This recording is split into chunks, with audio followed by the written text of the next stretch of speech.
PSTV Urdu پیغام حق the message of truth۔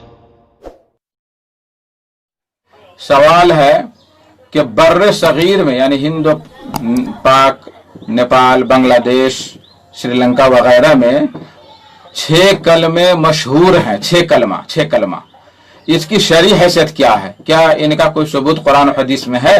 6 کلمے جو آج مشہور ہے، 6 کلمے، جیسے اللہ قرآن میں دیکھیں گے، فلاں کتابوں میں دیکھیں گے 6 کلمہ یا 6 کلمہ سے مشہور ہے۔ تو اس کا جواب یہ ہے کہ ہمارے ہندوستان، پاکستان، نیپال، بنگلہ دیش میں جو یہ 6 کلمے مشہور ہیں، ان کا کوئی ثبوت قرآن اور حدیث میں نہیں ہے۔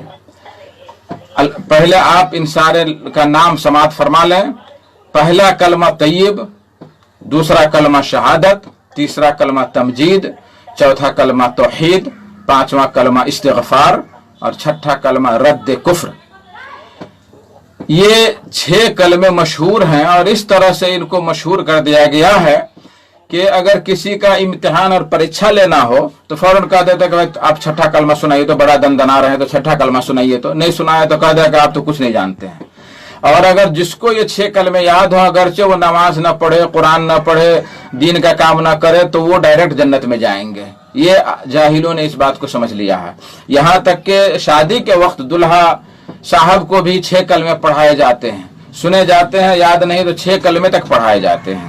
میرے بھائیو دوستو، اگرچہ ان جو ذکر کیے گئے بعض کلمہ جو ہیں ان کے کچھ الفاظ حدیثوں میں آئے ہوئے ہیں، جیسے پہلا کلمہ کہتے ہیں لا الہ الا اللہ محمد رسول اللہ، یہ کلمہ آئے ہوا ہے افضل الذکر لا الہ الا اللہ، اور کسی دوسری حدیث میں آئے کہ لا الہ الا اللہ محمد رسول اللہ، تو بعض میں آئے ہوا ہے۔ اس طرح سے کلمہ شہادت ہے اشہد ان لا الہ الا اللہ وحدہ لا شریک لہ واشہد ان محمدا عبدہ ورسولہ، یہ تو وضو کے بعد کی دعا ہے، اور یہ اپنے ایمان کی شہادت دینے میں، گواہی دینے کے لیے یہ کلمہ ہے، اس کو لوگوں نے دوسرا کلمہ کہہ دیا ہے، اس کی بھی عبارتیں حدیثوں میں آئی ہوئی ہے۔ تیسرا کلمہ تمجید کہہ دیا ہے سبحان اللہ والحمد للہ ولا الہ الا اللہ واللہ اکبر ولا حول ولا قوۃ الا باللہ، یہ بہترین ذکر ہے، بہترین تسبیح ہے۔ اس کو خاص کر کے آپ جب سوئیں اور اچانک نیند کھل جائے تو اس وقت آپ یہ پڑھیں، اس کی بڑی فضیلت آئی ہوئی ہے۔ اس طرح سے چوتھا کلمہ ہے لا الہ الا اللہ وحدہ لا شریک لہ لہ الملک ولہ الحمد یحیی و یمیت بیدہ الخیر وہو علی کل کلمہ ہے، اس کے بھی الفاظ نبی کریم صلی اللہ علیہ وسلم سے ثابت ہیں اور اس کے بارے میں بہت زیادہ فضائل آئے ہوئے ہیں، لیکن یہ چوتھا کلمہ کدھر سے یہ نام آ گیا، اس کا کوئی ثبوت پرمان نہیں۔ یہ عام ذکر الہی ہے۔ یہ کہا گیا کہ یہ جو ذکر ہے، یہ اگر کوئی شخص شام میں 10 مرتبہ یا 100 مرتبہ پڑھتا ہے تو اللہ تبارک و تعالی جن اور شیاطین کی مصیبتوں سے محفوظ رکھتا ہے، اور اگر شام میں پڑھتا ہے تو صبح تک وہ محفوظ رہتا ہے۔ تو اس طریقے سے اس کی بہت ساری فضیلتیں آئی ہوئی ہیں۔ اس طریقے سے جو ہے 5واں کلمہ ہے استغفر اللہ ربی من کل ذنب اذنبتہ عمدا الی آخرہ، اس کے بھی الفاظ حدیث میں نہیں ہے، لوگوں نے خود سے یہ بنا لیا ہے، گڑھ لیا ہے۔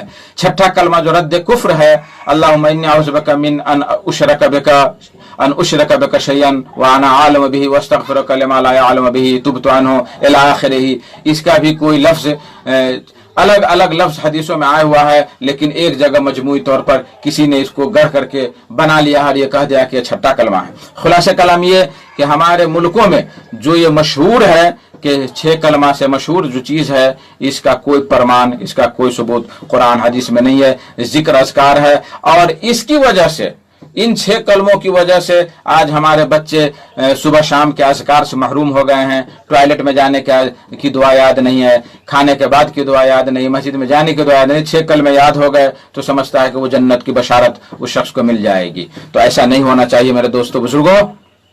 تو خلاصہ کلام یہ ہوا کہ ان 6 کلموں کا کوئی ثبوت، کوئی پرمان نہیں ہے۔ اللہ اعلم بالصواب۔